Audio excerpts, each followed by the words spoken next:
Today's prompt took me in a different direction again. What has surprised me most about this year so far, and I didn't expect the answer to be this: how much comparison quietly robs us of joy. It didn't arrive loudly, it slipped in through good intentions, looking for inspiration, new ideas, different ways of doing things. Scrolling through journal spreads on Pinterest, watching YouTube, noticing other people's handwriting, their rhythm, their milestones, their creativity. And somewhere in there, something shifted. What once felt personal started to feel really measured against where others are, against what looks polished, against what performs well. And joy quietly stepped out of the room.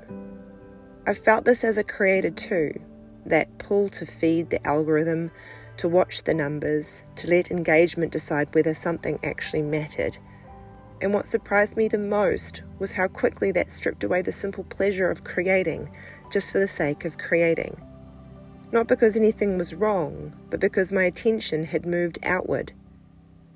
Comparison doesn't announce itself, it just redirects the gaze. And when that happens, we're no longer listening inward, we're measuring, we're performing.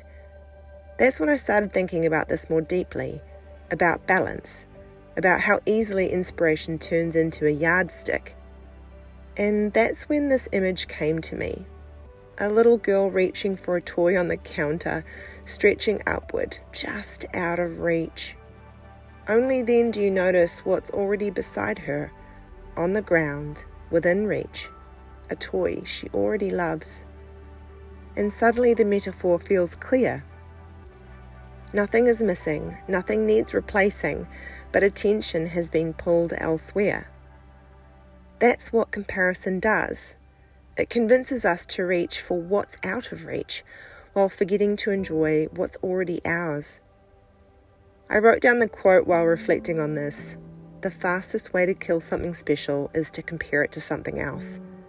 Because the moment we compare, we stop being present. And the truth is, we never see the full picture of anyone else's life or work, only the highlight reel, only the finished page, only the moment they choose to share. Not the doubt, not the discarded attempts, not the unseen pages. And I sometimes worry about that here, that someone watching might compare my page to theirs, my handwriting to theirs, my process to theirs. So I want to say this gently.